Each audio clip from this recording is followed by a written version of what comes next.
Bismillahirrahmanirrahim. Assalamu alaikum, my viewers and my students. Today we are going to discuss the general mathematics of class 10 और आपको पता है कि हम इसकी एक्सरसाइज नंबर 1.1 सॉल्व कर चुके हैं। आज हमने इसकी एक्सरसाइज नंबर 1.2 सॉल्व करनी है। एक्सरसाइज नंबर 1.2 में जो क्वेश्चन नंबर 1 है वो है which of the following are in their lowest form. अब हमने 1.1 के अंदर डिफरेंट एक्सप्रेशंस पढ़ी, रैशनल, इररेशनल, पॉलिनोमियल्स, ठीक है। अब हमने यहाँ पे देखना है कि ये जो आपके पास रैशनल एक्सप्रेशंस दी हुई हैं ये अपनी लोएस्ट फॉर्म में हैं या नहीं है। स्टूडेंट, सबसे पहले आपके जहन में ये कॉन्सेप्ट होना चाहिए कि what do you mean by lowest form. इसके लिए मैं आपको एक एग्जांपल देता हूँ। लेट अस सपोज अगर आपके पास एक रैशनल नंबर है 8/4, तो 8/4 में आप 8 को प्राइम फैक्टराइजेशन के जरिए 2 मल्टीप्लाई बाय 2 लिख सकते हैं। 2 2s are 4, 4 2s are 8। Similarly denominator के अंदर जो आपका 4 है उसको आप लिख सकते हैं 2 मल्टीप्लाई बाय 2 दैट इज 4। सो यहाँ पर स्टूडेंट्स हम देखते हैं कि न्यूमरेटर और डिनोमिनेटर में जो कॉमन फैक्टर्स हैं वो आपस में कैंसिल हो जाएंगे। यानी ऊपर में 2 है, डिनोमिनेटर में 2 है, ये कैंसिल हो गया, 2 1 is 2, 2 1 is 2। Similar is the case with the next factor 2। अब यहाँ पे आपके पास क्या रह गया, ओनली 2, जिसको आप लिख सकते हैं 2/1 क्योंकि डिनोमिनेटर में आपका 1 रहता है। So 2/1 is actually 2. Now this is the lowest form or simplified form of a given fraction. So हमने यहाँ पे चेक करना है क्या आया, जो आपके पास फ्रैक्शन दी हुई है ये फर्दर आगे फैक्टराइज या सॉल्व हो सकती है या नहीं।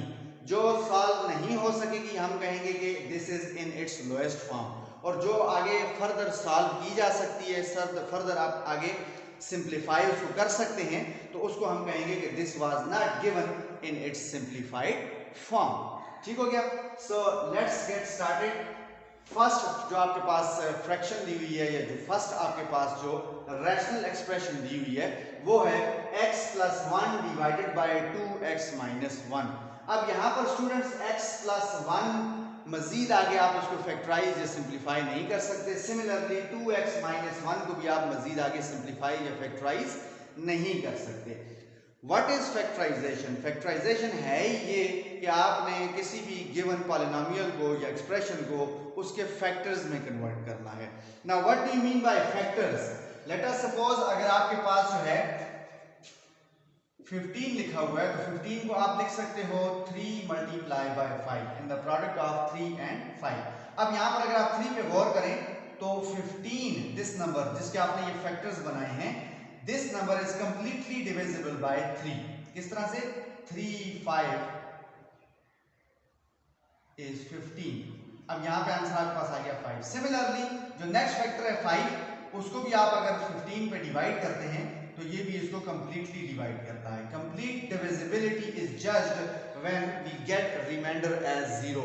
जब रिमाइंडर 0 आता है तो इट मींस दैट कि गिवन फैक्टर ने गिवन नंबर को कंप्लीट डिवाइड किया है। सो हम कह सकते हैं कि 3 and 5 both are the factors of 15।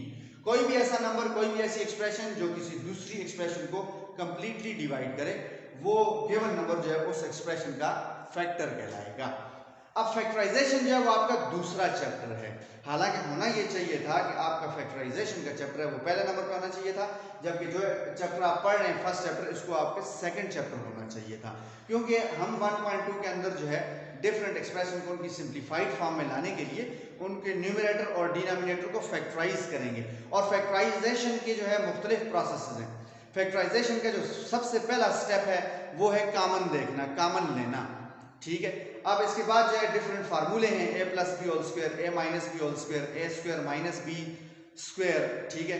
इसी तरह से बाज़ जगहों पर हम फैक्टराइजेशन के लिए जो है वो गिवन पॉलिनोमियल की जो है मिड टर्म को ब्रेक करते हैं। तो all these techniques are pertaining और रिलेटेड टू फैक्टराइजेशन, और वो चैप्टर मैंने दूसरे नंबर पर रखा हुआ, हालांकि उसको पहले होना चाहिए था ताकि आप तमाम फैक्टराइजेशन की स्किल्स को, तमाम फार्मूलाज को सीख कर फिर आप यहाँ पे आते और फिर यहाँ पे आपको उसको इम्प्लीमेंट करते।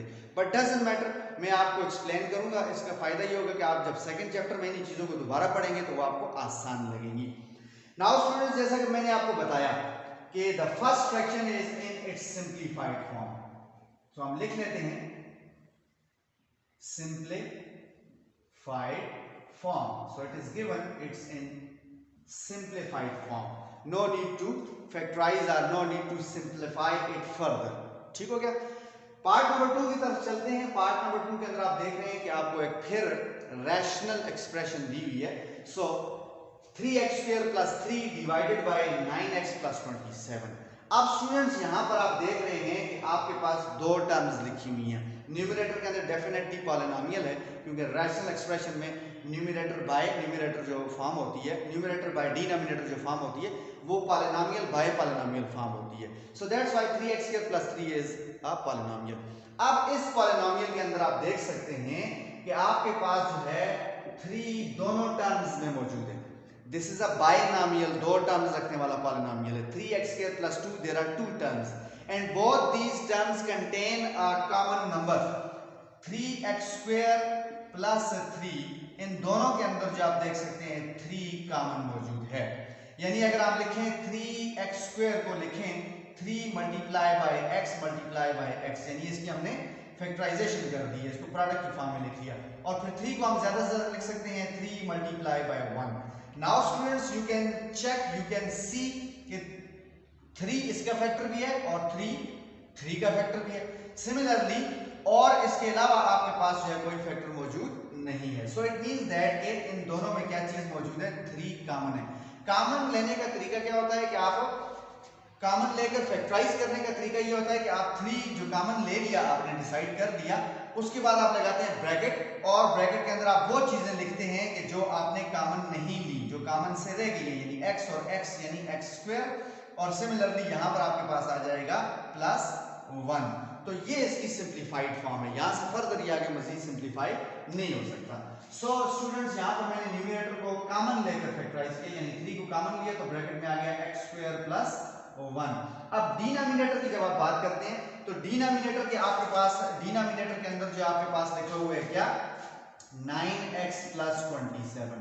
तो अब 9 1 is 9, 9 3s are 27। So it means that कि दोनों के अंदर जो है वो क्या मौजूद है, 9 कॉमन है। मैं आपके मजीद कांसेप्ट के लिए इन दोनों टर्म्स को बारी बारी फैक्टराइज करता हूं, प्राइम फैक्टराइजेशन करता हूं। यानी first term is 9x, 9x को आप लिख सकते हैं 9 × x। नेक्स्ट टर्म आपके पास है 27, 27 को आप लिख सकते हैं 9 × 3। Now everybody can see that there is a common factor which is 9, जिसको मैंने सर्कल किया, एंड जो नॉन कॉमन्स हैं वो x है और साथ में 3 है। सो इसका मतलब ये हुआ कि यहाँ पर आप जब 9 को कॉमन लेंगे और फिर आगे कॉमन लेने के बाद ब्रैकेट लगेगा, और ब्रैकेट के अंदर आपने वो टर्म्स या वो एक्सप्रेशन या वो टर्म्स लिखनी है कि जो कॉमन नहीं गई हैं। अब यहाँ पर देखें x कॉमन नहीं गया, जिसको मैंने टिक किया है, लिहाजा यहाँ पे आप x लिखेंगे, फिर उसके बाद प्लस का साइन यहाँ से उठाएंगे, फिर उसके बाद आप 27 में देखेंगे कि क्योंकि 9 जो मैंने सर्कल किया हुआ है कॉमन चला गया है, तो जो टिक किया है वो नॉन कॉमन है। सो नॉन कॉमन को आप यहाँ पे शो करेंगे। सो अगले स्टेप में क्या होगा स्टूडेंट्स कि आपके पास x² + 1 डिवाइडेड बाय 3 × x + 3। अब ऊपर से 3 गायब हो गया है और डिनोमिनेटर में से 9 जो है वो रिड्यूस होकर 9 की जगह पर 3 रह गया है। तो अब यहाँ पे क्या हुआ है, यहाँ पे हमने 3 1 is 3, 3 3s are 9, यानी आप कह सकते हैं कि हमने 3 और 9 को सॉल्व किया है फर्दर।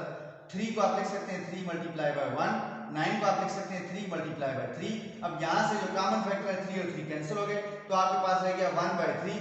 ऊपर 1 को लिखने की जरूरत नहीं होती एज अ कोफिशिएंट, अंडरस्टूड है कि 1 होता है, ठीक है। So full and final form आपके पास 2 स्टेप्स सॉल्व करने के बाद आई है।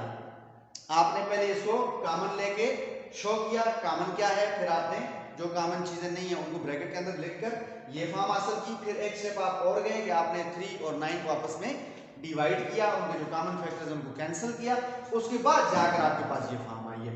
इसका मतलब ये हुआ कि जो आपके पास पार्ट नंबर 2 है, this is not in simplified form. आप पार्ट नंबर 2 के बारे में कह सकते हैं कि not in its simplified form. ये ओरिजिनली जिस फॉर्म में गिवन है ये सिंप्लीफाइड फॉर्म नहीं है। ठीक हो गया students. Now we move towards the next part, part number 3, and इस पार्ट के अंदर जो आपके पास रैशनल एक्सप्रेशन दी हुई है वो है x² + 3x + 2 divided by x + 2। अब यहाँ पर जो न्यूमरेटर में पॉलिनोमियल दिया हुआ है x² + 3x + 2, ये मजीद आगे फैक्टराइज हो सकता है। ये किस मेथड से फैक्टराइज होगा? हम उस मेथड को कहते हैं मिड टर्म ब्रेकिंग। अब यहाँ पर हम इसकी मिड टर्म ब्रेक करके फैक्टराइज करके आपको दिखाते हैं। और ये मिड टर्म की जो ब्रेकिंग है इसकी भी कुछ उसूल, कुछ प्रिंसिपल्स हैं, वो भी आपको मैं आज सिखा रहा हूँ। जब भी आपने किसी पॉलिनोमियल की मिड टर्म को ब्रेक करना है तो उस वक्त आप एक छोटा सा रफ प्रोसेस कर लें। वो रफ प्रोसेस क्या होगा? जो क्वाड्रेटिक टर्म है जहां पर x वेरिएबल की पावर 2 है, उस क्वाड्रेटिक टर्म का कोफिशिएंट आपको मैं सिखा चुका हूं कि कोफिशिएंट पीछे दुम पर लिखा जाता है। सो यहां पर है आपके पास कोफिशिएंट 1, इसको आपने मल्टीप्लाई करना है कांस्टेंट टर्म के साथ। कांस्टेंट टर्म भी मैं आपको बता चुका हूं कि जिसके साथ वेरिएबल की पावर 0 होती है, जो लिखी नहीं जाती है। सो कांस्टेंट टर्म इज 2 और इनका प्रोडक्ट हम ले लेते हैं 2। अब मिड टर्म जिसको आपने ब्रेक करना है उसका कोफिशिएंट ले लें 3। अब आपने 3 के ऐसे टुकड़े करने हैं, इस तरह से इसको टुकड़ों में स्प्लिट करना है कि उन टुकड़ों का प्रोडक्ट 2 आए, जबकि सम, ये देखिए मैं यहाँ पे इशारा कर रहा हूँ इस प्लस साइन की तरफ जो 2 के साथ है। ये प्लस साइन बड़ा सिंबॉलिक है, ये आपको सजेस्ट करता है कि मिड टर्म के टुकड़ों को आपने ऐड करके 3 हासिल करना है। So addition demands the same sign, so that जो मिड टर्म के टुकड़े हैं वो हैं 2 and 1, बिकॉज 2 और 1 को मल्टीप्लाई करें तो 2 आता है, 2 को 1 में ऐड करें तो 3 आता है। अब यहाँ पर इन दोनों के साथ साइन हमने क्या रखना है? उसके लिए हमने इसी पॉजिटिव साइन से मदद लेनी है कि एडिशन उसी वक्त होगी, 2 और 1 3 उस वक्त होगा जब दोनों के साइन सेम होंगे। आइदर बोथ पॉजिटिव और बोथ नेगेटिव, या तो दोनों के साथ प्लस लगाओगे या तो दोनों के साथ माइनस लगाओगे। अब इस बात का डिसीजन कौन सी टर्म करेगी, या इस बात को हम किस तरह से जज करेंगे कि आया दोनों के साथ प्लस लगाना या माइनस? तो यहाँ पर आपके पास जो मिड टर्म के साथ साइन है ये आपको बताएगा कि दोनों के साथ आपने सेम साइन पॉजिटिव रखना है। अब फर्दर स्टेप क्या होगा कि आपने x² को उसी तरह लिखना है। ब्रेक कौन होगा? Mid term. कौन ब्रेक हो रहा है? 3x स्प्लिट होगा, ठीक है। अब ये क्योंकि रफ वर्क है इसलिए यहाँ पे मैंने एरोस की मदद से जो इसकी स्प्लिटिंग को शो किया हुआ है, ठीक है। अब यहाँ पे आपने इस 2 को और 1 को कैसे यूज करना है? 3x को आपने तोड़ना है किसमें? 2x में और 1x में। 1x का मतलब है x, कोफिशिएंट कुछ नहीं है तो अंडरस्टूड है 1 है। प्लस 2 को भी उसी तरह से लिखना है आपने। याद रखें पहली और जो तीसरी टर्म है वो उसी तरह से आपने शिफ्ट करनी है। 3x को आपने ब्रेक करना है। अब स्टूडेंट्स स्प्लिटिंग हो गई है, आपके पास पहले 3 टर्म्स थी, अब 4 हो गई हैं। अब आपने 4 टर्म्स में से 2 जोड़े बनाने हैं, यानी एक पेयर में आपने पहली 2 टर्म्स लिखनी है और रखनी है, और दूसरे पेयर में आपने तीसरी और चौथी टर्म रखनी है। यहां से आगे क्या होगा? यहां से आगे वो होगा जो मैं अभी थोड़ी देर पहले आपको समझा चुका हूं, यानी कॉमन मैंने अभी आपको समझाया थोड़ी देर पहले, ठीक है। अब पहली 2 टर्म में आपने कॉमन देखना है। पहली टर्म है x², जिसको आप प्राइम फैक्टराइज अगर करें तो ये x मल्टीप्लाई बाय x आ जाएगी। दूसरी टर्म है आपका 2x, इसको अगर आप इसके फैक्टर्स में कन्वर्ट करें तो ये 2 मल्टीप्लाई बाय x होगा। अब यहां पर आप देख सकते हैं कि दोनों के कौन से फैक्टर्स कॉमन हैं? जस्ट x कॉमन है। सो यहां पे इन दोनों के अंदर x कॉमन है या फिर 1 कॉमन है। 1 को जरूरी नहीं हम लिखें, कोई इफेक्ट नहीं पड़ता। अब यहां से आपके पास x कॉमन चला गया है तो जो सर्कल के बगैर है टर्म वो आपके पास ब्रैकेट के अंदर लिखी जाएगी क्योंकि ये नॉन कॉमन है। प्लस का साइन यहां से उठाएंगे, उसके बाद 2x में से आपने सर्कल जिस पे किया है वो कॉमन चला गया, उसे दोबारा नहीं लिखना, जो कॉमन से रह गया उसको आपने शो करना है। So this is the full final form कि x² + 2x में से आपने कॉमन ले लिया है। अब हम जाएंगे तीसरी और चौथी टर्म की तरफ। तीसरी टर्म आपके पास है x और चौथी टर्म है आपके पास 2। x को आप फैक्टर की फॉर्म में लिख सकते हैं 1 मल्टीप्लाई बाय x, 2 को आप लिख सकते हैं 1 मल्टीप्लाई बाय 2, क्योंकि 1 इज द मल्टीप्लिकेटिव आइडेंटिटी। इसके साथ जो भी चीज मल्टीप्लाई होती है प्रोडक्ट वही नंबर या वही वेरिएबल आता है। सो यहां पर आपके पास स्टूडेंट कॉमन बन गया कौन? 1। इसका मतलब है इन दोनों में मां सवाए 1 के और कुछ कॉमन नहीं है। जब भी 1 कॉमन लिया जाता है x ही रहेगा, इस पे कोई इफेक्ट नहीं पड़ेगा। 2 ही रहेगा, इस पे भी कोई इफेक्ट नहीं पड़ेगा क्योंकि आप इसको दोबारा मल्टीप्लाई करें अगर तो वही x1 इज x और वही 2 1 इज 2 आता है। नाउ स्टूडेंट्स जब हम मिड टर्म को ब्रेक करते हैं तो हम मिड टर्म के जो सूटेबल पेयर हैं उनकी सिलेक्शन पे बहुत तवज्जो देते हैं। अगर आप उसके गलत जो है वो टुकड़े सेलेक्ट कर लेंगे तो क्वेश्चन आगे डेडलॉक का शिकार हो जाएगा, क्वेश्चन आगे सॉल्व नहीं होगा। अब हमें कैसे जज हुआ या जज होगा कि हमने ठीक जो है वो टुकड़े सेलेक्ट किए हैं, ये वो स्टेप है जिसमें आपको पता चल जाएगा कि आपने मिड टर्म की ब्रेकिंग ठीक की है या नहीं। कैसे पता चलेगा? यहाँ पर x+2 आया है तो इधर भी x+2 ही आना चाहिए। अगर यहाँ पर x+2 आ गया, उधर x-2 आ गया या कुछ और चीज आ गई तो इसका मतलब है आपने ऊपर मिड टर्म की ब्रेकिंग में गलती की है। अब ये जो मैंने अंडरलाइन की हैं चीजें, ये आपके पास क्या बन रही है? कॉमन बन रही है। सो नेक्स्ट फर्दर आपके पास क्या बन रहा है? x+2 कॉमन बन रहा है। जो नॉन कॉमन है वो यहाँ पर x रह गया, उसको आपने अगले ब्रैकेट में लिखना है। यहाँ पर जो नॉन कॉमन है वो आपका +1 है, उसको आपने अगले ब्रैकेट में लिखना है। This is the full and final factorisation of x² + 3x+2। So इसको मैं यहाँ से उठाकर डायरेक्ट यहाँ पे लिख रहा हूँ। फैक्टराइजेशन की प्रोसेस को मैंने उधर एक्सप्लेन कर दिया है, इसलिए मैं यहाँ पर इसको डायरेक्ट लिखूंगा x+2 इंटू x+1। अब डिवाइडेड बाय आप देखें तो डिवाइड में भी आपके पास x+2 मौजूद है। अब स्टूडेंट्स जब भी फैक्टर्स के दरमियान मल्टीप्लिकेशन होगी तो आप न्यूमरेटर और डिनोमिनेटर को आपस में कैंसिल कर सकते हैं, प्रोवाइडेड दैट कि अगर आपको कोई कॉमन मिलता है, कॉमन फैक्टर मिलता है। जैसे कि यहाँ पे आप देखें ऊपर x+2 मौजूद है तो डिनोमिनेटर में भी x+2 मौजूद है, ये आपस में कैंसिल्ड आउट हो जाएंगे और आपके पास जो फाइनल सिंप्लीफाइड फॉर्म है वो कौन सी है? वो सिर्फ और सिर्फ क्या है? x+1 डिवाइडेड बाय 1 भी लिख सकते हैं, लेकिन डिवाइडेड बाय 1 अगर ना भी लिखें, खाली x+1 भी लिख लें तो आपके पास सिंप्लीफाइड फॉर्म आ जाएगी। अब यहाँ पर आपने देखा कि हमने तीसरी जो रैशनल एक्सप्रेशन है उसके ऊपर एक ठीक ठाक डिस्कशन करने के बाद उसको हमने 2 स्टेप्स के बाद हमने कहा कि सिंप्लीफाइड फॉर्म आई है। तो इसका मतलब ये हुआ कि ओरिजिनली ये जिस फॉर्म में दी हुई है this was not given in its simplified form, so that's why हम इसके साथ लिखेंगे कि not in its simplified form. Originally it is not given in its simplified form, क्योंकि हमने इसको आगे फर्दर जो है वो फैक्टराइज करके हमने उसको सिंप्लीफाइड फॉर्म में लेकर आए हैं। ठीक हो गया? नाउ नेक्स्ट आपके पास आ गया x² - 4 divided by x+2। Now students यहां पर हमने पहले कॉमन की बात की फैक्टराइजेशन में, फिर उसके बाद हमने बात की मिड टर्म ब्रेकिंग की। अब यहां पर आ गया आपके पास एक फार्मूला जो कि फार्मूला नंबर 3 के तौर पे आप पढ़ेंगे उसको सेकंड चैप्टर के अंदर। ठीक है, वो फार्मूला ये है स्टूडेंट्स कि अगर आप a + b को मल्टीप्लाई करें a - b के साथ, तो मल्टीप्लिकेशन आपने सीखी हुई है 9th क्लास के अंदर। जब आप a को a से यानी सेम बेसिस को मल्टीप्लाई करेंगे तो इनकी पावर्स जो कि लिखी हुई नहीं है लेकिन अंडरस्टूड है 1 है, तो इनकी पावर्स आपस में ऐड हो जाएंगी और कोएफिशिएंट मल्टीप्लाई होंगे, यानी 1 × 1 इज 1, जिसको लिखने की जरूरत नहीं है। कथन a को a से मल्टीप्लाई करेंगे तो सेम बेसिस मल्टीप्लाई होने की वजह से इनकी पावर्स ऐड होंगी, सो 1 and 1 के आपके पास आ गया 2, सो a × a is a²।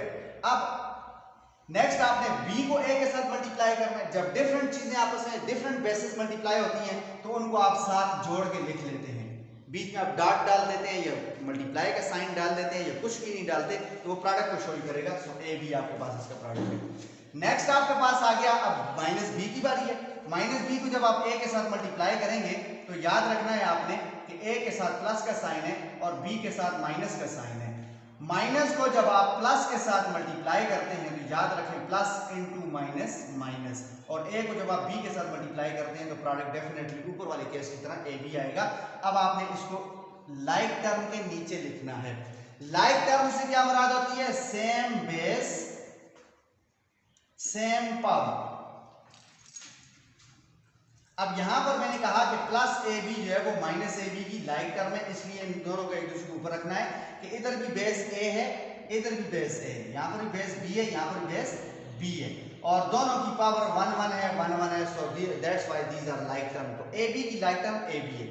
Like term का मतलब है जिस तरह मैं कहूं कि 1 मार्कर प्लस 2 मार्कर, तो कितने मार्कर हो गए? 3 मार्कर हो गए। हम इनको ऐड या सब्ट्रैक्ट कर सकते हैं कि अगर 3 मार्कर हैं इनमें से एक खराब हो गया है, कितने मार्कर रह गए? 2 मार्कर रह गए, यानी ऐड भी कर सकते हैं लाइक टर्म को, सब्ट्रैक्ट भी कर सकते हैं। जबकि मैं कहूं कि 3 marker plus 1 duster, 3 marker plus 1 duster, तो कितने मार्कर? तो मार्कर तो 3 ही है। अब डस्टर के आ जाने से ये मार्कर 4 तो नहीं हो जाएंगे। ठीक है, so these are unlike term, duster और मार्कर्स आर अनलाइक टर्म्स, इनके अंदर या बेस सेम नहीं होगी या पावर सेम नहीं होगी। सो स्टूडेंट्स यहाँ पर हमने लाइक टर्म के नीचे लाइक टर्म को लिखा। अब एक स्टेप और रह गया कि आपने प्लस बी को मल्टीप्लाई करना है माइनस बी के साथ। Here again plus multiply by minus, आपके पास क्या आएगा, माइनस आएगा। और जब b को b से मल्टीप्लाई करेंगे तो सेम बेसिस है दोनों, b b, तो यहाँ पर जब आप इनको सेम बेसिस को मल्टीप्लाई करेंगे तो इनकी पावर भी आपस में ऐड होकर क्या आ जाएगा, b स्क्वायर। सो यहाँ पर आपके पास आ गया minus, plus into minus minus हम पहले डिसाइड कर चुके हैं, और b मल्टीप्लाई बाय b आपका b स्क्वायर आ गया। अब यहाँ पर स्टूडेंट्स मल्टीप्लाई करने के बाद एडिशन का प्रोसेस होता है। जिस तरह हम आम नंबर्स को भी मल्टीप्लाई करते हैं तो एट द एंड जो है वो हम उनके जो ऊपर हमारे पास जो चीजें होती हैं उनको हम ऐड करते हैं, तो यहाँ पर भी एडिशन होगी। ए स्क्वायर उसी तरह से शिफ्ट होगा क्योंकि उसके साथ कोई टर्म ऐसी नहीं है कि जिसको उसमें ऐड किया जाए। प्लस ए बी और माइनस ए बी कैंसिल होंगे क्योंकि ये एक दूसरे के क्या हैं, एडिटिव इनवर्स हैं। बिल्कुल सेम है लेकिन साइन अपोजिट है, बिल्कुल सेम है लेकिन साइन अपोजिट है, एक के साथ प्लस एक के साथ माइनस है। सो ये कैंसिल होकर जीरो आ गया, जीरो को लिखने की जरूरत कतई नहीं है, रह गया आपके पास minus B square. Now students A square minus B square, ये एक फार्मूला बन गया आपके पास। फार्मूला क्या चीज होती है, फार्मूला एक ऐसी एक्सप्रेशन होती है, एक ऐसा प्रोसेस होता है कि जो आपके मल्टीप्लिकेशन के प्रोसेस को, फार्मूला क्या करता है, जो मल्टीप्लिकेशन के प्रोसेस को शॉर्ट कर देता है। यानी अगर आप एक क्वेश्चन को इस तरह से सॉल्व करते हैं, जिस तरह मैंने आपके सामने जो है इसको सॉल्व करके जो है A square minus B square product हासिल किया है, इस पे आपके पास 1 मिनट लग गया या 1.5 मिनट लग गया। अगर आपको फार्मूला याद होता, कौन सा formula, a minus B into A plus B is equal to A square minus B square. अगर आपको ये फार्मूला याद होता तो आप इसको 1.5 सेकंड के अंदर भी जो है क्या कर सकते थे, सॉल्व कर सकते थे। कहाँ 1.5 मिनट और कहाँ 1.5 सेकंड, तो फार्मूले की वजह से क्या हो गया, मल्टीप्लिकेशन का प्रोसेस शॉर्ट हो गया। ठीक हो गया। नाउ अब इस फार्मूले का मैंने यहाँ पे रेफरेंस आपको क्यों दिया है, आपके पास जो एक्सप्रेशन दी हुई है एक्स स्क्वायर माइनस 4, ये आगे फैक्टराइज होगी according to this formula. A square minus B square का मतलब है कि दो परफेक्ट स्क्वायर बीच में माइनस का साइन। जिस तरह की यहां पर आपके पास आ रहा है एक्स स्क्वायर माइनस 4, तो यहां पर दो परफेक्ट स्क्वायर्स हैं आपके पास, कौन कौन सा, एक है एक्स होल स्क्वायर माइनस 4 को भी आप लिख सकते हैं 2 का होल स्क्वायर। परफेक्ट स्क्वायर ऐसी चीज होती है कि जिसको आप स्क्वायर की फॉर्म में तोड़ सकते हैं। जिस तरह 25 को आप लिख सकते हैं 5 का स्क्वायर, 5 का स्क्वायर मीन 5 को दो मरतबा आपस में मल्टीप्लाई करना, 5 मल्टीप्लाई बाय 5। इसी तरह 2 के स्क्वायर का मतलब है कि 2 मल्टीप्लाई बाय 2, जितनी पावर होती है उतनी मरतबा आपने बेस को आपस में मल्टीप्लाई करना होता है। सो इट मींस दैट कि हम x स्क्वायर माइनस 4 को लिख सकते हैं x whole square minus 2 whole square. अब अगर आप गौर करें तो ये बिल्कुल जो है ये फॉर्म बन गई है, यानी a square minus b square. तो आप a square minus b square को लिख सकते हैं किसके equal, a minus b into a plus b। a से मुराद है जो यहाँ पर स्क्वायर के नीचे लिखा हुआ है, जो स्क्वायर के नीचे, अब यहाँ पर स्क्वायर के नीचे x है और यहाँ पर स्क्वायर के नीचे 2 है, तो इधर स्क्वायर के नीचे जो है वो a है, इधर स्क्वायर के नीचे जो है वो b है, प्रोवाइडेड दैट के बीच में अगर आपके पास माइनस का साइन है। सो उस लिहाज से इसकी फैक्टराइजेशन बनती है x plus 2 into x minus 2, यानी a plus b into a minus b। So a plus 2 multiply by a minus 2 according to this factorisation, जो मैंने आपको रफ में करके सॉल्व करके दी, आप भी रफ में कर सकते हैं। डिनोमिनेटर के अंदर आप देखें तो x प्लस 2 मौजूद है, बिल्कुल प्रीवियस केस की तरह यहाँ पर भी न्यूमरेटर और डिनोमिनेटर दोनों में x प्लस 2 एक कॉमन फैक्टर मौजूद है और बीच में मल्टीप्लिकेशन है, तो आप कैंसिल कर सकते हैं इन फैक्टर्स को। आफ्टर कैंसिलेशन आपके पास रह गया कौन, x माइनस 2, और ये जो आपके पास सिंप्लीफाइड फॉर्म आई है, ये एक फैक्टराइजेशन के प्रोसेस के बाद ये आई है। ये इनिशियली जो है इसका मतलब है कि ये जो आपके पास रेशनल एक्सप्रेशन थी, it was not in its simplified form. So far हमारे पास सिर्फ और सिर्फ पहली वाली जो थी वो सिंप्लीफाइड फॉर्म में थी, दूसरी तीसरी और चौथी जो वो सिंप्लीफाइड फॉर्म में नहीं थी। पार्ट नंबर 4 में अगर आप देखें तो बिल्कुल आसान सी बात है, न्यूमरेटर के अंदर जो पॉलिनोमियल दिया हुआ है 4x प्लस 8, इसके अंदर 4 कॉमन है। हर बच्चे को पता है कि 4 और 8 एक दूसरे के 4 का मल्टीपल है 8, ठीक है, 4 1 is 4, 4 2s are 8। इसका मतलब है अगर 8 4 का मल्टीपल है तो इसके अंदर एक कॉमन फैक्टर 4 एग्जिस्ट करता है। सो आपके पास 4x और 8 में से आपने 4 कॉमन सेलेक्ट कर लिया, क्योंकि इसके पास x है लेकिन दूसरे के पास x नहीं है। सो दैट्स व्हाई हमने सिर्फ 4 को कॉमन लिया। कॉमन से जो चीज रह गई नॉन कॉमन वो है x, क्योंकि 4x में से 4 उड़ गया तो x रह गया, प्लस का साइन यहां से उठाएं। फिर उसके बाद आपके पास 8 है तो 2 4s are 8, 2 4s are 8। तो इसका मतलब अंदर ब्रैकेट में 2 रहेगा, डिनोमिनेटर में आपके पास आ गया 2। अब स्टूडेंट यहाँ पर 2 1 is 2 और 2 2s are 4, यानी 4 और 2 भी एक दूसरे को डिवाइड करते हैं। 4 को आप जब 2 को डिवाइड करते हैं तो क्वेश्चन आपके पास 2 आता है। ये भी सिंपल मैथमेटिक्स है। सो यहाँ पे आपके पास रह गया x plus 2 multiply bye x plus 2, 2 multiply bye x plus 2। तो ये इसकी आई है कौन सी फॉर्म? Simplified form. इसका मतलब है कि हमने इसको सॉल्व करके सिंप्लीफाइड फॉर्म में हम लेके आए हैं। तो इसका मतलब है कि इनिशियली ये सिंप्लीफाइड फॉर्म में नहीं था। तो इसका मतलब है इसके साथ भी आप लिखेंगे not in its simplified form. ठीक हो गया, ये भी अपनी सिंप्लीफाइड फॉर्म में नहीं है। नेक्स्ट आपके पास आ गया 4x² + 3 डिवाइडेड बाय x + 3। अब यहाँ पे 3 और 3 कैंसिल नहीं होंगे क्योंकि बीच में मल्टीप्लिकेशन नहीं है, एडिशन है। ये मैथमेटिक्स का बेसिक रूल है कि जब तक आपके पास ऊपर चीज फैक्टर्स में नहीं होगी, बीच में मल्टीप्लिकेशन नहीं होगी, उस वक्त तक आप न्यूमरेटर को डिनोमिनेटर में कैंसिलेशन नहीं कर सकते। सो जो बात स्टूडेंट ये सोच रहे हैं कि 3 और 3 कैंसिल हो जाएगा, वो गलत सोच रहे हैं। यहाँ पे पॉजिटिव साइन की जो एग्जिस्टेंस है वो अवॉइड कर रही है इस कैंसिलेशन को, हम कैंसिल नहीं कर सकते। अब यहाँ पर 4x² + 3 इसमें सवाई 1 के और कुछ कॉमन नहीं, आप चेक कर सकते हैं रफ में जाके। इसी तरह x + 3 डिनोमिनेटर में कोई फर्दर आगे सिंप्लीफाई ये नहीं हो रहा। सो इट मींस दैट हम कंक्लूड कर सकते हैं कि this is in its simplified form. Form mean shape, form mean shape या शक्ल। तो ये अपनी सिंप्लीफाइड फॉर्म में है क्योंकि इसके अंदर कोई फैक्टराइजेशन नहीं है, कोई कॉमन नहीं है, कुछ भी इसके अंदर मौजूद नहीं है फर्दर। ठीक है, नाउ स्टूडेंट्स जो एक्सरसाइज नंबर 1.2 का क्वेश्चन नंबर 1 है, इसके 6 पार्ट थे और बुक में जो आंसर दिया हुआ वो कह रहा है जी कि part number 1 and part number जो है आपके पास 5 ये सिंप्लीफाइड फॉर्म में है। जबकि हमने क्या किया, हमने बाकायदा सॉल्व करके बड़ी डिटेल में इसको डिस्कस करके आखिर पर हमारा कंक्लूजन ये आया कि पार्ट नंबर 1 और पार्ट नंबर 6 जो है वो अपनी सिंप्लीफाइड फॉर्म में है, पार्ट नंबर 2 3 4 और 5 जो है ये अपनी सिंप्लीफाइड फॉर्म में नहीं, हमने बाकायदा डिस्कस किया है। सो यहाँ पे थोड़ी सी बुक के अंदर मिस प्रिंटिंग है या हो सकता है उनसे पार्ट नंबर 6 के जो साथ आई है वो न डला हो, मिस प्रिंटिंग होगी, यो पर डजंट मैटर, आपने अपना ज़हन अपना कॉन्सेप्ट क्लियर रखना है। आई होप एक्सरसाइज नंबर 1.2 का क्वेश्चन नंबर 1 आपको बहुत अच्छे तरीके से समझ आया होगा। इसमें आपको मैंने चंद एक चीज़ें जो एक्सप्लेन की हैं वो बड़ी इंपॉर्टेंट है, वो अगले चैप्टर फैक्टराइजेशन के चैप्टर में भी आपको काम आएंगी। इसके क्वेश्चन नंबर 2 के साथ इंशाल्लाह मिलते हैं बहुत जल्द। टिल देन टेक केयर, अल्लाह हाफिज़।